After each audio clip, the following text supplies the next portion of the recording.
me les bendiga, mis amados hermanos. Una vez más estamos en las clases de esta hermosa bendición que están viendo cada uno de ustedes. Hoy vamos a hablar de un tema muy interesante que es mi posición en Cristo. Muchas personas quieren saber cuál es nuestra posición en Cristo, quiénes en realidad somos. Si yo te preguntara en este momento, amado hermano, ¿quién eres? ¿Qué me vas a contestar? Entonces hoy justamente vamos a hablar de eso. ¿Cuál es nuestra posición en Cristo Jesús? ¿Quiénes a partir del momento en que entregamos nuestra vida a Jesús somos? Repito, ¿quiénes somos a partir del momento en que entregamos nuestra vida al Señor? Vamos a leer Efesios capítulo 1. Verso 3 y 4.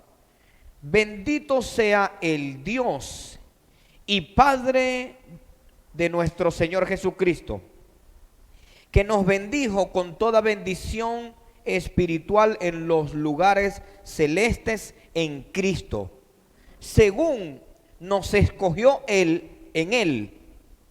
según nos escogió en Él, antes de la fundación del mundo, para que fuésemos santos y sin mancha delante de Él. Lo primero que dice aquí el Señor es que nos bendijo con toda bendición espiritual en las regiones celestes en Cristo Jesús. Lo que nosotros somos es, en primer lugar, bendecidos por Dios, porque el Señor con Cristo Jesús nos bendijo. Él lo que hizo fue tomar la bendición de Cristo Jesús y nos las dio a nosotros como coherederos de su gracia.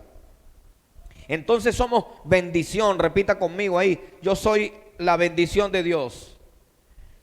También dice, según Él nos escogió antes de la fundación del mundo para que fuésemos santos y sin mancha. Lo que quiere decir es que también somos santos.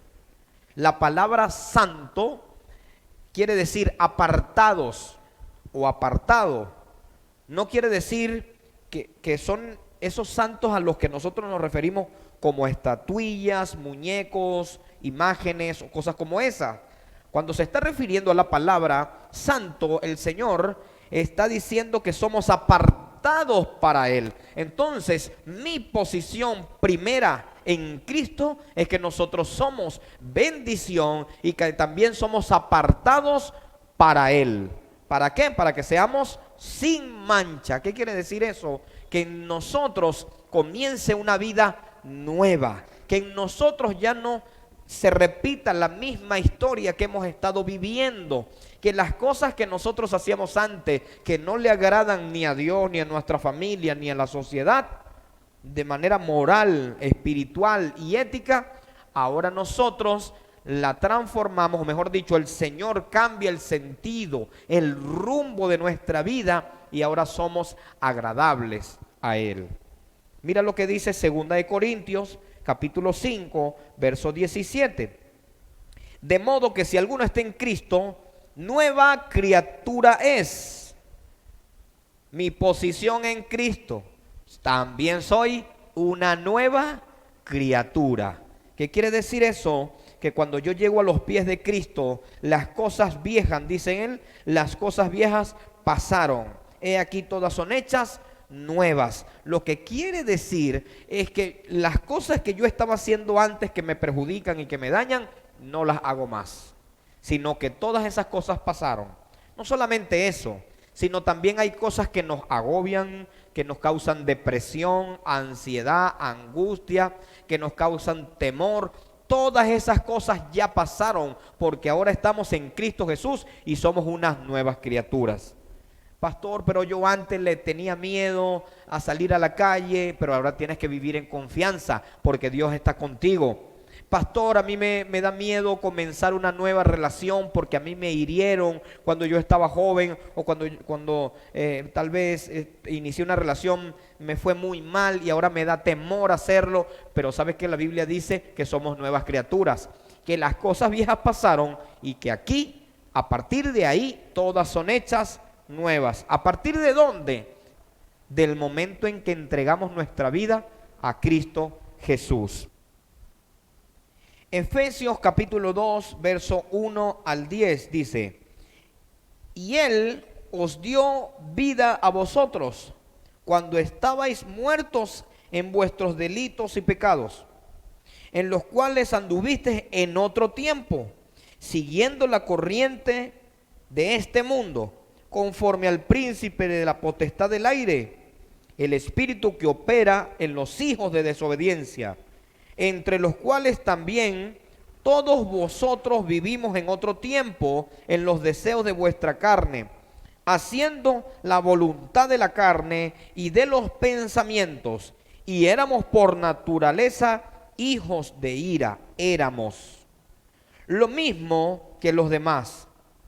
Pero Dios, que es rico en misericordia, por su gran amor con que nos amó, aun estando nosotros muertos en pecado, nos dio vida juntamente con Cristo, y juntamente con Él nos resucitó, y asimismo nos hizo sentar en los lugares celestes con Cristo Jesús, para mostrar en los siglos venideros la abundante riqueza de su gracia, de su bondad para con nosotros en Cristo Jesús. Porque por gracia sois salvos por medio de la fe. Y esto no es de vosotros, pues es don de Dios, no por obra, para que nadie se gloríe, porque somos hechura suya, creados en Cristo Jesús, para buenas obras, los cuales Dios preparó de antemano para que anduvieses en ella. Lo que quiere decir es que el apóstol Pablo le está diciendo a los efesios que en algún momento de nuestra vida, antes de conocer al Señor, estábamos muertos en delitos y pecados. Estábamos rendidos, estábamos destruidos por nuestros deseos, por la concupiscencia de nuestra carne. ¿Qué es la concupiscencia? Los deseos de nuestra carne. Estábamos muertos en delitos y pecados. Pero una vez llegamos a Cristo, gracias a su amor y gracias a su misericordia, Él nos trajo, nos redimió, nos compró con su sangre y Él nos hizo nuevas criaturas y nos dio salvación. Dice el apóstol Pablo aquí que la salvación no es por obra para que nadie se gloríe. Tú le puedes dar a los pobres. Hay personas, los políticos también le dan a los pobres y no quiere decir que por eso son salvos.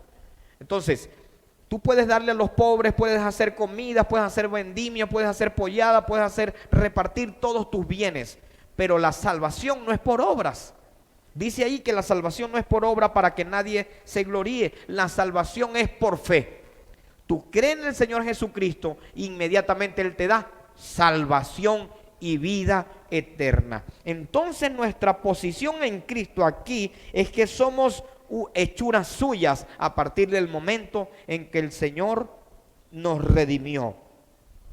Romanos capítulo 8 verso 13 dice: porque si vivís conforme a la carne, moriréis, mas si por el Espíritu hacéis morir las obras de la carne, viviréis. ¿Qué quiere decir esto? Que cuando nosotros vivimos conforme a nuestros deseos de la carne, entonces venimos a ser nosotros partícipe de la muerte espiritual. Cuando dice moriréis, dice tal vez alguien: sí, pastor, pero yo he visto a personas en adulterio o en fornicación y no se mueren.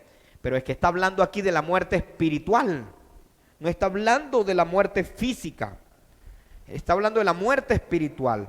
Ahora bien, fíjese que dice que si vivimos por el Espíritu, y está hablando del Espíritu con E mayúscula, que representa el Espíritu Santo de Dios. Si vivimos por el Espíritu, entonces hacéis morir las obras de la carne. ¿Cuáles obras? Todo lo malo que nos daña, todo el pecado que nos conduce a la muerte. Dice la Biblia que la paga del pecado es muerte, mas la dádiva de Dios es vida eterna. Quiero centrarme aquí un momento, porque la dádiva quiere decir regalo.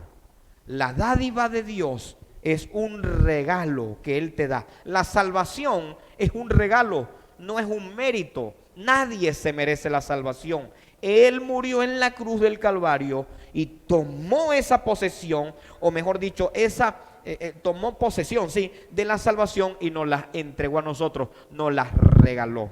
Porque anteriormente estábamos muertos en nuestros delitos y pecados. Primera de Pedro capítulo 2 verso 9 dice: ¿quieres saber tu posición en Cristo Jesús? Mira esta.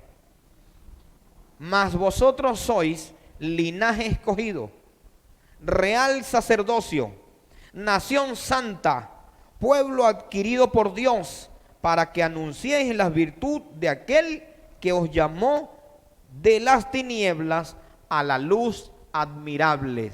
¿Quién eres tú?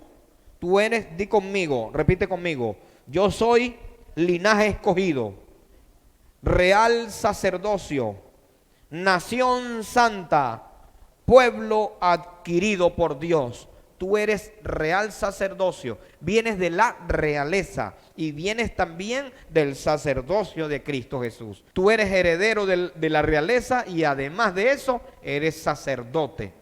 Tú eres esa persona que escogió el Señor para hacer cosas grandes en este tiempo. Y finalizo con esto.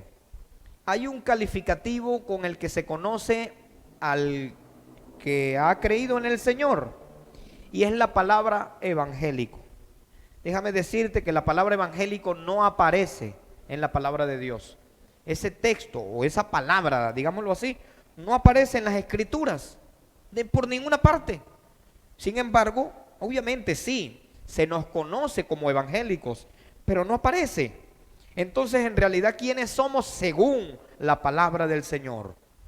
Lo que dice el Señor es que somos sus hijos. Mira lo que dice Juan capítulo 1, verso 12. Mas todos los que le recibieron, a los que creen en su nombre, les dio potestad de ser hechos hijos de Dios. Cuando a ti te pregunte, ¿quién eres? Tú dile, yo soy un hijo de Dios. Eres hijo de Dios. Nunca se te olvide tu posición en Cristo. Todo lo de Cristo me pertenece a mí. Él nos dio potestad. Por eso dice la palabra que nosotros somos coherederos con Cristo Jesús. ¿Qué quiere decir eso? Que lo que le pertenece a Jesús también me pertenece a mí, porque yo soy su hermano. Yo soy hermano de Jesús, y como hermano de Jesús todo Él es mío. Yo soy hijo de Dios. Así que nuestra posición en Cristo es ser llamados hijos de Dios. No hay ningún otro calificativo más grande que este. Tú puedes ser ingeniero, tú puedes ser abogado, tú puedes ser médico, puedes ser cualquier cosa, pero cuando la Biblia dice que eres hijo de Dios, no hay nada que esté por encima de eso. Dios te bendiga.